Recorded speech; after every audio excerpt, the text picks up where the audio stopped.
Bonjour tout le monde. Aujourd'hui, on va continuer notre formation pratique sur la programmation des automates S7200 en utilisant le logiciel TA Portal. Aujourd'hui, on va commencer un nouveau chapitre sur la programmation des automates S7200. Ce chapitre, c'est les blocs de programmation. Pour le Simatic S7200, le programme est écrit sous forme de blocs. De base, un bloc d'organisation OB est créé lors de l'ajout d'une CPU. TA Portal offre pour la programmation structurée les blocs utilisateurs suivants.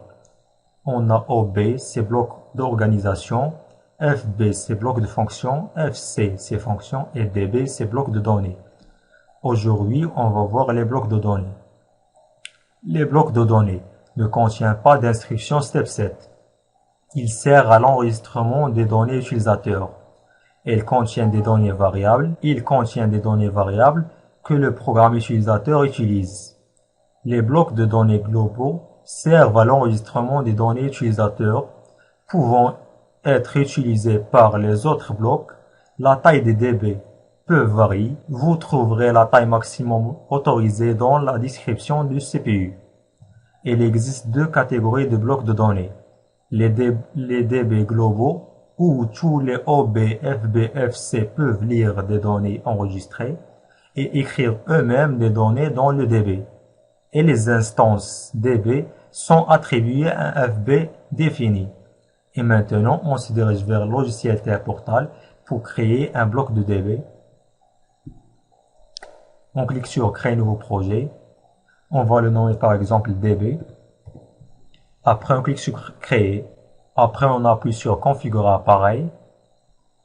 Ajouter nouveau appareil. On se dirige vers API, Simatic S7200, CPU. On va choisir le 1214C A7DC relais. Après, on va choisir la référence 6ES7 214 1BG 40 0XB0. Après, on appuie sur Ajouter. Et comme vous voyez, on a terminé la partie configuration. On se dirige vers la partie programmation. On appuie sur bloc programme. Après, on appuie sur Ajouter nouveau bloc. Je clique sur Ajouter nouveau bloc. Et comme vous voyez, on a les DB, les FC, les FB et le bloc d'organisation. On va choisir un DB. Et comme vous voyez, ici on a les types de DB. On a DB global, on va laisser DB global. On peut le renommer, par exemple, on va mettre DB1. Après, on clique sur OK.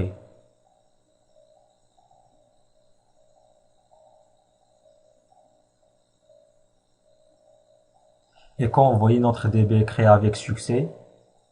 Par exemple, on va ajouter nos variables. On va ajouter 3 variables pour un démarrage direct. On a bouton marche.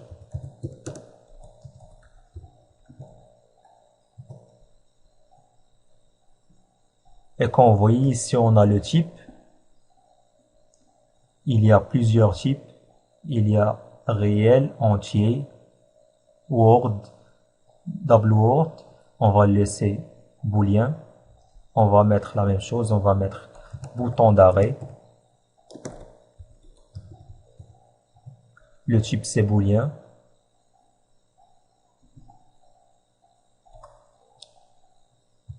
Et moteur. Et comme vous voyez, on a ici la valeur de début, c'est tous sont à 0. La rémanence, on va voir c'est quoi la rémanence. Maintenant, on se dirige vers notre bloc programme OB1. Je clique sur notre OB1.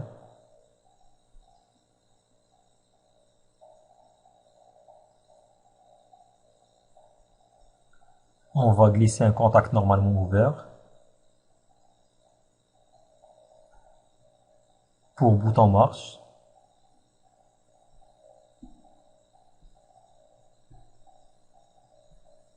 Après bouton normalement fermé pour arrêt. Et notre bobine pour le moteur. On va faire le maintien car ici on parle d'un démarrage direct. On va mettre un contact normalement ouvert.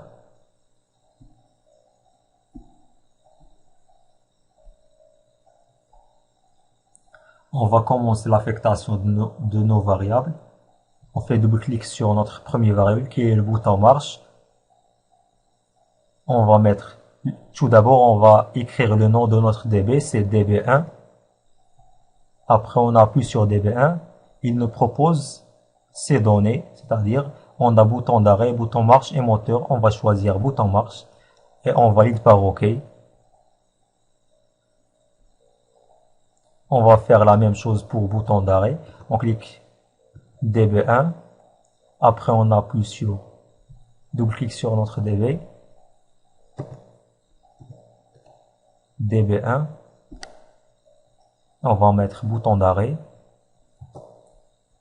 De même pour notre moteur, on va mettre DB1, moteur. De même pour le maintien.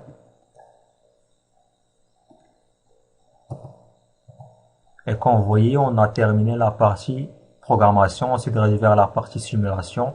On appuie sur commencer la simulation.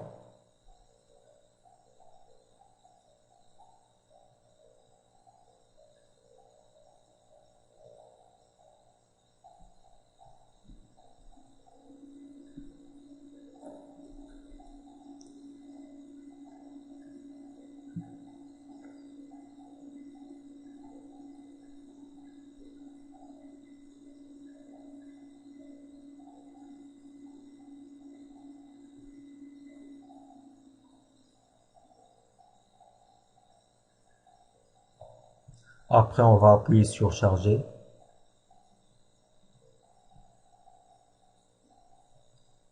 Commencer module. Après, on appuie sur terminer. On appuie sur aller en ligne.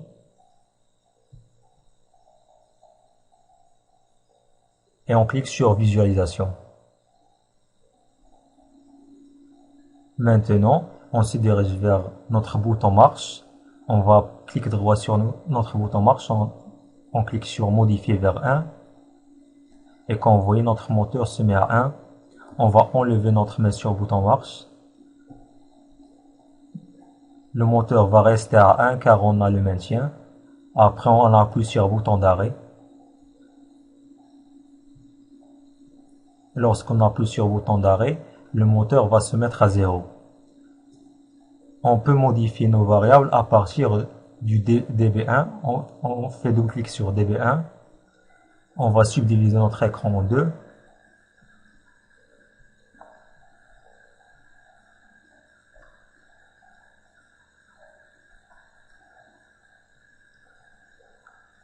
Après, on clique sur visualisation. On se dirige vers état de variable. Clique droit sur notre variable. Modifier la variable. Et ici, dans la modifier la valeur, on va mettre 1.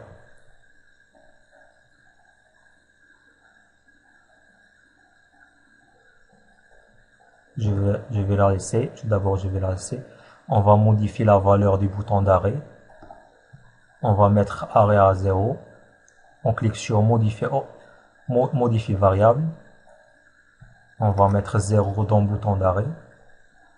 Et maintenant, on va commencer notre démarrage. On va appuyer sur notre bouton marche. Clique droit sur notre variable, modifier variable. Après, on va mettre 1 dans le bouton marche.